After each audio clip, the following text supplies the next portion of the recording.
Mes frères, mes sœurs bien-aimés, merci d'être là si nombreux à nous écouter, à nous suivre. Merci d'être toujours là, présents. Soyez les bienvenus à cette célébration.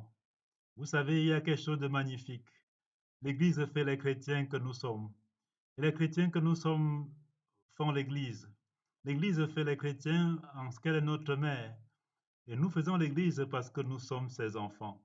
S'il n'y a pas deux ou trois personnes parmi lesquelles le Christ est, vous voyez, l'Église ne serait pas vivante.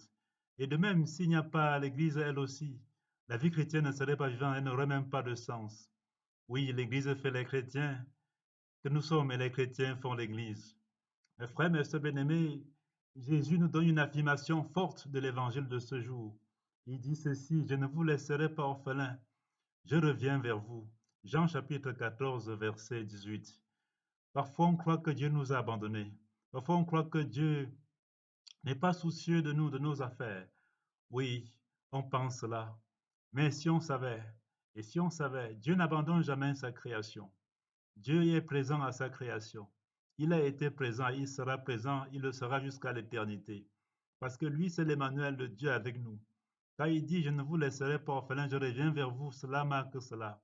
Dieu n'abandonne jamais sa création. Il y est toujours présent. Si Dieu avait abandonné sa création, il n'aurait pas envoyé son Fils Jésus-Christ nous sauver. Après la chute et la corruption de nos premiers parents dans la Genèse, Genèse chapitre 3, il veut dire Adam et Ève. Si Dieu n'était pas présent à la création, après l'ascension du Christ, il y a environ 2023 ans, il ne nous aurait pas laissé l'Esprit Saint. L'Esprit Saint. L'Esprit Saint. C'est le thème proéminent dans les textes de ce jour, mes frères, notamment dans les Actes des Apôtres, Acte 8, versets 15 à 17, et dans l'Évangile, Jean 14, versets 16 et 17. Oui, l'Esprit Saint. Cela est déjà une annonce de la Pentecôte qui s'en vient. Nous sommes dans le temps de l'Esprit Saint. Le temps de l'Église est le temps de l'Esprit Saint par excellence. Oui, l'Esprit Saint est l'Esprit du Père et du Fils. C'est vrai, mais il est aussi l'Esprit Saint de l'Église, tout comme l'Église également est l'Église du Saint-Esprit. Pierre et Jean sont envoyés en Samarie. Philippe a prêché en Samarie, il a prêché la conversion, le kérigme. Les gens ont reçu le Christ, ils ont reçu le baptême au nom de Jésus. Ça, c'est Actes chapitre 8, verset 5 à 8 et verset 14. Mais il faut dépêcher maintenant Jean et Pierre pour qu'ils leur imposent les mains afin qu'ils reçoivent l'Esprit Saint, parce qu'ils n'avaient pas encore l'Esprit Saint. Actes chapitre 8, verset 15 à 17. L'Esprit Saint. L'Esprit Saint. Nous sommes les chrétiens et les chrétiennes de l'Esprit Saint. Parce que c'est par lui qu'on confesse le Christ, c'est par lui qu'on devient chrétien et chrétienne. Nul, dit Saint Paul, ne peut dire Jésus est Seigneur si ce n'est par l'Esprit Saint. 1 Corinthiens chapitre 12, verset 3. Mes frères, mes sœurs bien-aimés, Jésus fait donc cette affirmation sur l'Esprit Saint. Il dit, je prierai le Père, moi je prierai le Père, il vous donnera un autre défenseur qui sera pour toujours avec vous. L'Esprit de vérité, lui que le monde ne peut recevoir, car il ne le voit pas et ne le connaît pas. Vous, vous le connaissez, hein, nous les chrétiens. Et quand il demeure auprès de vous, il sera, il sera en vous. Il demeure auprès de vous, il sera en vous. Jean chapitre 14, verset 16 à 17. L'Esprit Saint est ici un autre défenseur. Donc, l'Esprit Saint est le troisième défenseur, c'est le troisième consolateur ou avocat de l'humanité. Oui, en tout cas, le Père, Dieu le Père est le premier consolateur, le premier avocat de l'Église et de l'humanité. C'est pour nous consoler, c'est pour nous défendre qu'il a envoyé Jésus-Christ, son Fils, nous sauver des péchés. Et le Christ lui-même, par son incarnation, par sa vie, par sa mort et sa résurrection, le Christ est le deuxième paraclet, le deuxième avocat, le deuxième défenseur de l'humanité et de l'Église. D'ailleurs, Saint Jean dit ceci du Christ, mes petits enfants, je vous écris afin que vous évitiez le péché, nous dit-il. Mais si l'un de vous vient à pécher, qu'il sache que nous avons un défenseur devant le Père, Jésus-Christ le juste. C'est lui par qui, c'est lui qui par son sacrifice obtient le pardon de nos péchés, non seulement les nôtres, mais encore ceux du monde entier.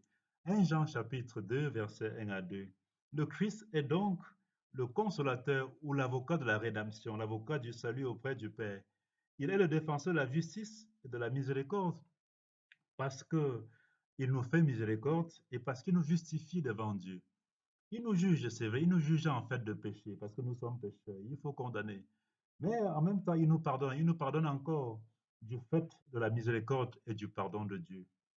Mes frères, mes sœurs bien-aimés, ce deuxième paraclet Jésus-Christ, ayant accompli l'avocature de la miséricorde et du salut, il a laissé place, il ne nous a pas laissés orphelins, il a laissé place à l'Esprit Saint pour la réception, l'Esprit Saint pour le témoignage, l'Esprit Saint pour la prédication. Et cependant, il y a quelque chose de fort également dans ce que le Christ dit, nous enseigne aujourd'hui dans de l'Évangile. Il dit, pour avoir l'Esprit Saint, il y a d'abord une condition. Il faut l'aimer et garder ses commandements. Nous devons aimer le Christ et garder ses commandements avant ou afin d'espérer l'Esprit Saint. Vous voyez, aimer, l'amour. L'amour rend fidèle et présent. Même si on meurt, même si on en meurt. L'amour ne rend jamais orphelin parce que l'amour est éternel. Oui, l'amour est éternel. C'est pour ça que l'amour est le testament. C'est le testament que Jésus nous laisse. Si vous m'aimez, dit Jésus, vous garderez mes commandements. Jean 14, 15. Qui aime respecte son testament. Qui n'aime pas n'exécute pas son testament.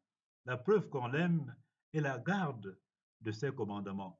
Oui, garder ses commandements, c'est comme lui offrir une fleur, c'est comme lui offrir un bouquet de fleurs, j'allais dire un bouquet de cœur. Or, quels sont ces commandements? Ces commandements sont ceux de l'amour, l'amour de Dieu et du prochain comme soi-même. Ces commandements, c'est de nous aimer les uns les autres comme lui, Jésus, nous a aimés. C'est ce qu'il dit, Jean chapitre 13, versets 34 à 35, également Jean 15, verset 17. Mes frères, mes sœurs bien-aimés, c'est au nom de cet amour qu'il vaudrait mieux souffrir en faisant le bien, comme dit Pierre, en aimant, si c'est la volonté de Dieu, plutôt qu'en faisant le mal, qu'en haïssant. 1 Pierre chapitre 3, verset 15. Et Saint Pierre nous apprend par cette affirmation la force du bien dans les épreuves. Saint Pierre nous apprend ici la force de l'amour, malgré la souffrance et les persécutions. Il nous apprend à être vainqueurs du mal par le bien et non pas être vainqueur du mal par le mal. Romains chapitre 12, verset 21. Ne te laisse pas vaincre par le mal, mais sois vainqueur du mal par le bien. C'est pour nous apprendre à être vainqueur du mensonge par la vérité, vainqueur de la haine par l'amour, vainqueur de l'injustice par la justice, vainqueur de la guerre par la paix. Pourquoi cela? Car le Christ lui aussi a souffert pour les péchés, pour les pécheurs que nous sommes une seule fois. Lui le juste, il a souffert pour les injustes, afin de nous introduire devant Dieu. Il a été mis à mort dans la chair, mais vivifié dans l'Esprit Saint. 1 Pierre chapitre 3, verset 18. Mes frères, mes sœurs bien-aimés, le mal ne peut produire que le mal. L'injustice ne peut produire que l'injustice. La haine ne peut produire que la haine. Oui, le mensonge ne peut produire que le mensonge, jamais la vérité. Si le mal répond au mal, se demandait Bouddha, quand finira le mal? Oui, si le mensonge répond au mensonge, quand finira le mensonge? Jamais il ne finira. Si la haine répond à la haine, quand finira la haine? Jamais elle ne finira. Si l'injustice répond à l'injustice, quand finira-t-elle? Jamais elle ne finira. Si la guerre répond à la guerre, quand finira la guerre? Jamais elle ne finira. C'est pourquoi Saint Pierre cite justement l'exemple du Christ victorieux à la croix victorieux du mal par le bien, victorieux de la haine par l'amour. Il ne s'agit pas ici d'un appel à rechercher les épreuves et les souffrances. Non, nous ne sommes pas comme chrétiens des doloristes. Oui, cependant, nous ne sommes pas non plus aussi des chrétiens lâches. Un chrétien, une chrétienne ne démissionne pas devant les épreuves.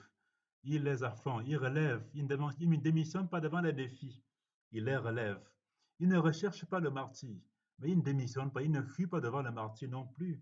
Si cela se présente à lui à cause du Christ comme seule voie d'issue. Mon frère, ma soeur, même s'il en meurt, même si ce chrétien en meurt, oui, même s'il meurt dans sa chair comme le Christ, il sera comme le Christ, vivifié par l'Esprit Saint. Il ressuscitera. Le bien, mes frères, mes sœurs bien-aimés, est un exorcisme. L'amour, voyons-nous, est un exorcisme. Oui, il délivre. Il délivre. Même s'il fait souffrir celui ou celle qui agit en bien, qui agit en amour. À la croix ou sur la croix souffrant, le Christ a vaincu le mal du monde. À la croix, le Christ avait vaincu le mal du monde par son amour, par son bien, parce qu'on dit qu'il était un homme de bien. Il n'a passé sa vie qu'à faire le bien, Actes chapitre 10, verset 38. La croix du Christ est donc un exorcisme parce que là, le sommet de l'amour a vaincu le sommet de la haine. Le sommet du bien a vaincu le sommet du mal. Mes frères, mes sœurs bien-aimés, dans les joies et les peines de ce monde, malgré les épreuves et les persécutions, nous sommes comme chrétiens appelés à rendre compte de notre foi, à rendre compte de notre espérance, à rendre compte de notre amour. 1 Pierre chapitre 3 verset 15, il dit euh, soyez prêts, dit Pierre, soyez Pierre à rendre compte de l'espérance qui est en vous à quiconque vous le demande ou vous la demande. Oui, nous devons le faire, non seulement par des paroles et des discours, mais surtout en actes et en vérité, comme dit Saint Jean. Oui, je me rappelle qu'au Conseil des laïcs en 1974, le Saint Pape, le pape Paul VI disait, il donnait ce propos. Les hommes aujourd'hui ont plus besoin des témoins que de maîtres. Et lorsqu'ils suivent des maîtres, c'est parce que leurs maîtres sont devenus des témoins. Les hommes d'aujourd'hui ont plus besoin des témoins que de maîtres. Et lorsqu'ils suivent des maîtres, c'est parce que leurs maîtres sont devenus des témoins. L'Esprit Saint, mes frères, mes sœurs bien-aimés, fait de nous des témoins, des missionnaires de la résurrection.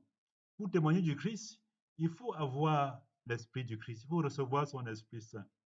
Oui, il a dit d'ailleurs, quand viendra le défenseur, que je vous enverrai auprès du Père, lui, l'Esprit de vérité qui procède du Père, il rendra témoignage en ma faveur. Et vous aussi, vous allez rendre témoignage, car vous êtes avec moi depuis le commencement. Jean chapitre 15, versets 26 à 27.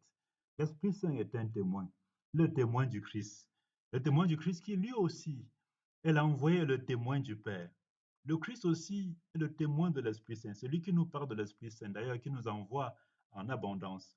Pour témoigner en acte et en vérité, nous devons demander en abondance l'Esprit Saint, le Paraclet, le troisième défenseur, le troisième avocat. L'Esprit Saint est le pèlerin par excellence qui nous conduit à la vérité tout entière. Oui, il est le chemin du Christ qui est notre chemin. L'Esprit Saint est notre vie. Il donne vie. Il est la vie du Christ qui est notre vie. Voyez, sans lui, sans l'Esprit Saint, aucune activité missionnaire n'est possible. Aucune prédication, aucune évangélisation, aucune conversion, aucun témoignage. Alors, comment ne pas nous laisser avec cette méditation d'une équipe de Campinas au Brésil que j'ai essayé de mettre à jour et d'en ajouter un peu. Dieu seul peut donner la foi, dit cette équipe, mais tu peux donner ton témoignage. Dieu seul peut donner l'amour, mais tu peux apprendre à l'autre à aimer. Dieu seul peut donner la paix, mais tu peux s'aimer l'union. Dieu seul peut donner la force, mais tu peux soutenir un découragé. Dieu seul est le chemin. Le Christ dit, je suis le chemin. Mais tu peux l'indiquer aux autres. Dieu seul est la lumière. Le Christ est la lumière du monde. Mais tu peux la faire briller aux yeux de tous et de toutes. Dieu seul est la vie. Je suis la vie, dit le Seigneur. Mais tu peux rendre aux autres leur désir de vivre. Dieu seul est la justice. Mais toi, tu peux être artisan de la justice dans ce monde. Dieu seul peut rassasier la satiété. Mais toi, tu peux nourrir un affamé. Dieu seul peut abreuver toute soif. Il est l'eau vive. Mais tu peux donner à boire à un assoiffé. Dieu seul peut guérir un malade. Mais tu peux lui en prodiguer des soins. Dieu seul est la demeure éternelle. Mais tu peux accueillir un étranger, un sans-abri, un sans-toi. Dieu seul peut faire ce qui paraît impossible. Mais toi, tu peux faire le possible. Dieu seul se suffit à lui-même. Mais il préfère compter sur toi. Oui, nous a dit Saint Pierre, le témoignage. Soyez prêts à rendre compte de l'espérance qui est en vous à quiconque vous le demande. À Dieu la gloire pour les siècles des siècles. Amen.